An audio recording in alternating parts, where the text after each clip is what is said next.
What's up guys, Melvin here from headphone.ph. Today we have the latest offering from Bose, the QuietComfort Ultra.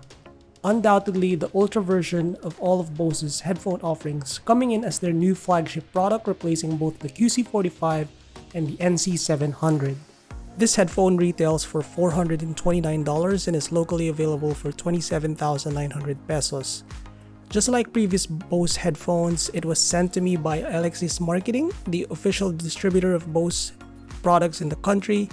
They have plenty of stores here in the Philippines. If you've seen some of the stores in the major malls here in Metro Manila, chances are they're run by these good folks. Just like any other pair, my review here is not influenced by them in any way, shape, or form, but rather by my experience having spent more than 2 weeks with these headphones. With that out of the way, let's get right into it. The QC Ultra comes in Bose's typical packaging. You get a hard case, a short cable, a USB-C charger, and that's about it. The build quality is improved from the older QuietComfort headphones. I always felt the QC45 and 35 had great build quality despite a plastic construction. But if you wish they had some metal in their construction for a slightly more premium feel, then you finally have it, as this bit right here is made of aluminum. The ever so slightly added heft and rigidity give a more premium feel to the headphone while keeping their lightweight nature, coming in at just 250 grams. The rest is fairly similar and for a good reason. The protein leather pads are soft and pliable and makes up for long listening sessions. Since the first model, I thought the QuietComfort line stays true to its name by being consistently comfortable throughout the years. Much like their other offerings, Bose goes for a very business-like look for this specific model. Elegant but not shouting in your face type, and instead goes for a classy look. They are available in 3 colors by the way: black, white smoke, which is the model that I have here, and there's also a sandstone color as well, which is the most outspoken of the 3. Not much has changed in terms of operability. There are only 2 buttons on the headphone and 1 volume strip, which is touch sensitive. There is this power/pairing button, and this other one here is the multifunction button. Pairing is pretty simple. Simply hold the power button and wait for the blue LED light to appear for the pairing mode to activate. If you're pairing it with a smartphone, you can download the app and let the app handle the pairing. As for the control, it's largely the same as other wireless headphones that have 2 buttons on the cups, in which most are handled by the multifunction button. A single press would play and pause the track, double tap is to track forward, triple tap is to go backwards, and a long press triggers mode change for switching between ANC and aware mode. Battery life of this headphone is very good. The materials claim it's a 24-hour battery, which actually is shorter than competing products from Sony and Apple, but I don't think it's a big issue at all.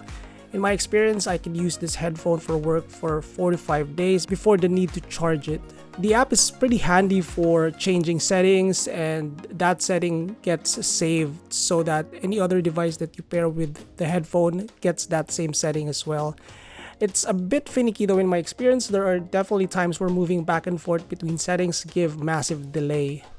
Oh, before I forget, multi-connect is supported with this headphone, which means you can easily pair it with multiple devices and you don't need to disconnect when using it with other devices. Just like their previous headphones, the QC Ultra automatically turns itself off after some time of inactivity. You can adjust this delay yourself in the app and choose your desired time. Audio quality from the headphones mic is pretty typical of wireless headphones. It's passable for a Zoom call, but not really comparable to any wired microphone or mics from a wired headset. As for passive and active noise cancellation, the QC Ultra probably has the best I've heard to date. For context, I've previously tried the XM4 and XM5s from Sony, AirPods Max, and some of the cheaper Sennheiser noise cancellers. And I think this is on par with the Sony XM5s, if not a bit better, based on my limited time with the headphone. Test data from Sound Guys kind of support my own findings. The QC Ultra does better with low frequencies, while the XM5 do a bit better with the higher frequencies. Having said that, I'm personally of the opinion that practically you can't really go wrong with any of the headphone offerings I mentioned, as they all do a sufficiently good job of cancelling out noise. But of course, if your goal is to get the absolute best objectively, then it's a different story. Moving on to sound, the Bose QC Ultra is a bassy headphone. It's got good sub-bass extension but is emphatic compared to the rest of the spectrum. The line from bass to mid-range nicely contours to the Harman target, but there's just more quantity in the low frequencies. It makes the mid slightly more muted due to its strong bass presence, though I would say it's still very much present. The high frequencies are well behaved and perfectly straddles the line between the bright QC45 and the overly smooth out QC35 Mark II. The technical performance is typical of consumer noise cancelling offerings in the market. It's not really gonna wow a hardcore audiophile in terms of dynamics and overall resolve, but it's perfectly usable for its intended purpose. In the context of a noise cancelling headphone, I would say the sound overall is pretty inoffensive. I think the bass is the only part of the spectrum that's maybe not everyone is gonna like due to its quantity, but that's where the EQ comes in with the Bose Connect Music app. The app has a default bass reducer preset that lets you fix that with a tap if you happen to be someone who does not like a lot of bass. Personally, I've come to like an increased bass response over the years. I don't mind the bass of this headphone, especially when I'm commuting. If I'm just listening in front of my computer, I'd probably dial down the bass by a couple dB, and I think that would be it for me. The headphone can't be used passively because even if you use the wire, you will still need to power on the headphone to be able to use it. As for sound with other modes, it's really just the same as with the wireless mode. With the cable, you have to still power on the headphone, which means you can't really use the headphone when the battery dies. There is an immersive mode for this headphone which brings an increased soundstage to the presentation. It's interesting, but ultimately sound quality suffers and the placement is also a bit off. The motion setting is kind of interesting at first and can be a party trick, but in practice, it's gonna sound weird when you're on the move. So most of the time I just turn off these modes. The QC Ultra is my preferred sounding headphone over their previous offerings. It has the best overall balance and cohesion over the rest of their offerings.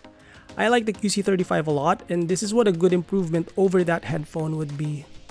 The QC45 is just quite bright that EQing it is a must, although I would say it has the best bass response and balance of all. The Bose 700 has an off-putting hollow mid-range and is also a bit hotter in the low and mid-treble frequencies. So I think if I don't have to EQ, I'd probably prefer both the QC Ultra and the QC35 Mark II over the other offerings. Now comparing it to other ANC headphones from other brands, the XM5 from Sony is a bit more V-shaped, having the bass accentuation equivalent to the Ultra but also having a bit of emphasis in the treble.